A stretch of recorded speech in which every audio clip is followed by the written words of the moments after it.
Hey everybody, welcome back to the channel. When it comes to the topic of disaster preparedness or survival, there's a niche market out there that in my opinion is a complete scam. And that's the market for compact survival kits. Look, there's all kinds of stuff out there. You've got your Altoid 10 sized kits, you've got some the size of a pack of matches, and you've got all manner of things in between. And usually they are filled with the same useless junk. I'm gonna go out on a limb and say the majority of survival kits that you buy fully prepared are garbage.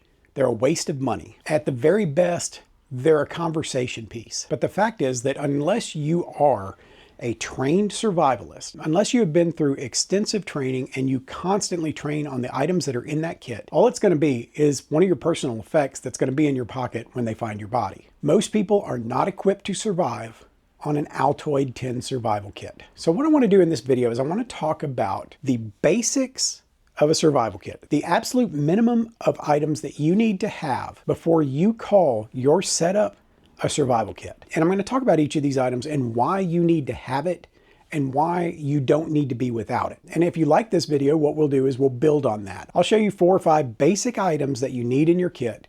And then if we want to go beyond that in another video and talk about the things that you can start adding into that kit, we'll do that too. But in order to set this up, let's talk about the 3s of survival. First one is you can go about 3 minutes without air. After that, you're probably not coming back. You can go about 3 hours under certain conditions without shelter. And then you can go 3 days without water. So the things you need to survive are air, shelter, and water, and in that order. And therefore, your survival kit should be set up with that in mind. Now, you see this bag I've got behind me?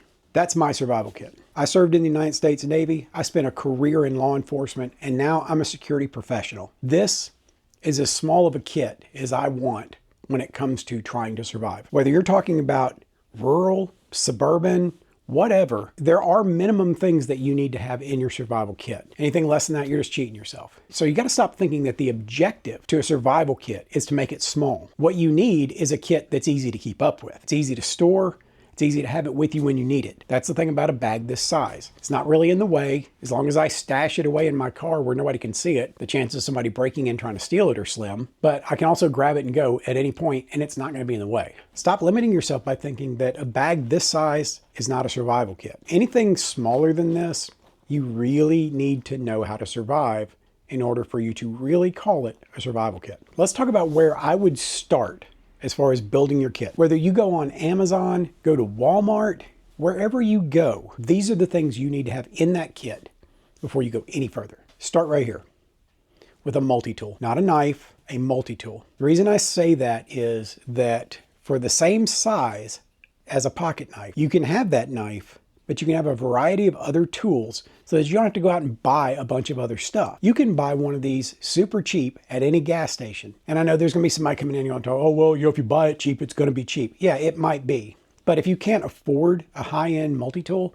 then get one of the cheapies. Because honestly, as long as you manage your expectations when it comes to how you use that, you shouldn't tear it up. Check it out and make sure it's a decent quality and it's not already falling apart. But this thing is a super low-end, cheap multi-tool. I don't even remember where I got it from, but this thing has been with me for over a decade and has never failed me yet. In here, I've got a pair of pliers, wire cutters, all the things I would need for basic jobs. There's a knife, there's a file, there's a bottle opener. Inside here is all kinds of tools to help me do the things that I'm going to need to do in order to establish survival. Survival is not a destination. It's a series of things that you have to do to get to the other side. Coming out on the other side of survival is where you want to be. Remember, there's a difference between living and surviving. Surviving is the minimum. That just means you're alive. You're still kicking, you're still breathing. Living is a whole other level of existence. And the closest we can come to living while we're surviving, the happier we're going to be. So this is item number 1 that you need in your kit. No, this is not going to make you breathe. This is not going to be shelter. This is not going to be water. But this may be the one thing that can help you achieve any of those. Next up, let's talk about shelter. In your kit, you need a minimum of an item that can provide you with a dry space around you. Say what you want about survival blankets. They may be overrated, overpromoted, but you still need one. If for no other reason,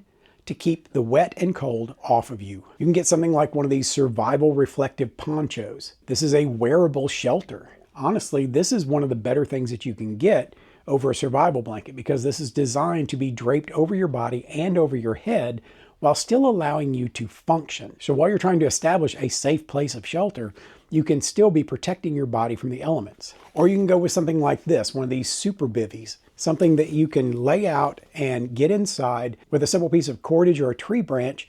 You can make a tent out of this. You need something that allows you to get under a cover and away from wetness and wind and cold. The rest of it will come together after a while. And the thing about shelter in a survival situation is start simple. Find something to keep the wind and the cold off of you, and then elaborate on that. Start making it bigger and better once you get a chance to find the items that you need to make that happen. Don't go big right away. Don't try to build a chateau in the woods. Build a small shelter and then build your chateau. Going right along with shelter is the ability to provide warmth, because even a shelter that's keeping the wind and the cold off your back is only going to be good for so long.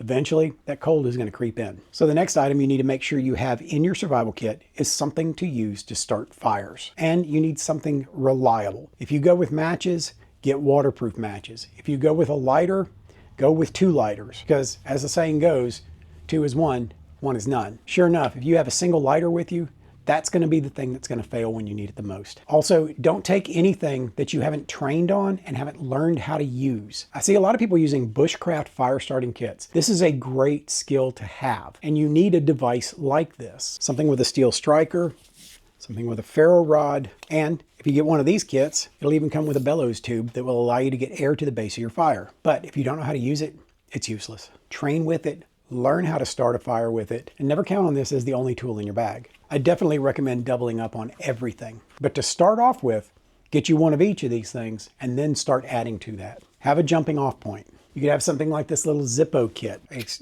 just a basic striker, but inside it stores these little fire starters.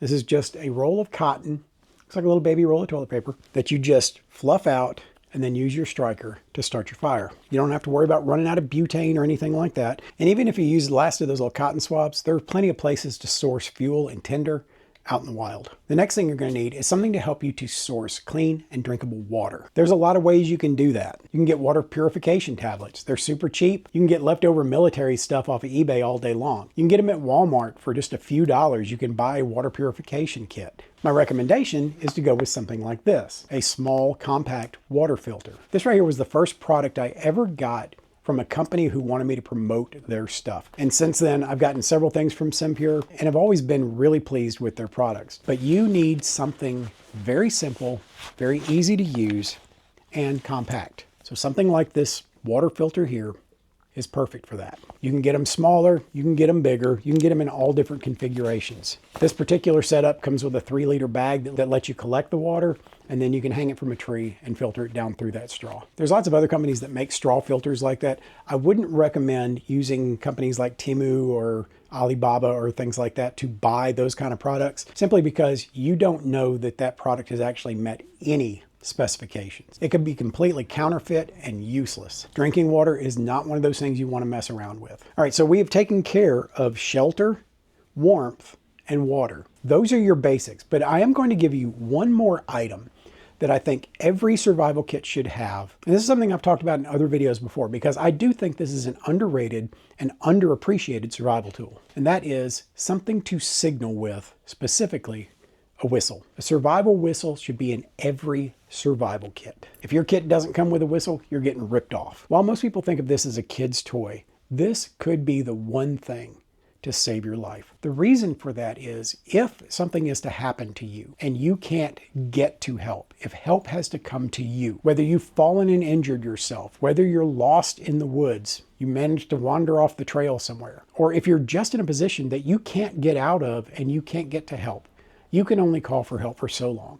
Your voice is going to give out, and then it's going to be agonizing trying to even speak, much less yell for help. With a whistle, you can blow that with every breath. Typically, it doesn't sound like anything else out in the woods, and it's going to stand out. Any passerby is going to note that there is a constant sound coming from the woods that doesn't sound like anything else they've ever heard in the woods. The extra added bonus is a lot of wild animals can be scared away with a whistle. Many wild animals do not like the sound of anything unnatural coming at them, and a loud and piercing whistle may be all it takes to scare it off. Now, I'm not telling you to go out and challenge a grizzly bear to a fight by blowing a whistle in its face, but if that's all you've got, it's worth trying. Before we close this out, here's a bonus item, because this is something that I very strongly believe that a survival kit needs, but a lot of people don't think about it. When you get your little tiny survival kit and it comes with fishing line and snares and things like that, you start thinking, oh, if I get hungry, I can go catch a fish, or I can set out a snare and catch a rabbit. Well, here's the problem with that. What if you can't? I know professional fishermen that can spend an entire day and not catch anything. Or what if these animals aren't in season and the meat that you just snared could be worse for you than starving? I recommend that every survival kit have some kind of food item in it. Whether you get something like survival tabs, compressed food bars, things like that, or like what I like to keep in mind is these little sachets of bone broth. Once you get you some water, you've got something you can add into it and have some sustenance that feels like you've got food in your belly. This is not something that's going to maintain you for days. The idea of this is have a small amount of food in your survival kit so that you can get to the point where you might be able to source food. When you don't have anything that resembles food in your system, your morale starts to shut down really quick. The will to live starts to go away. All you can think about is food.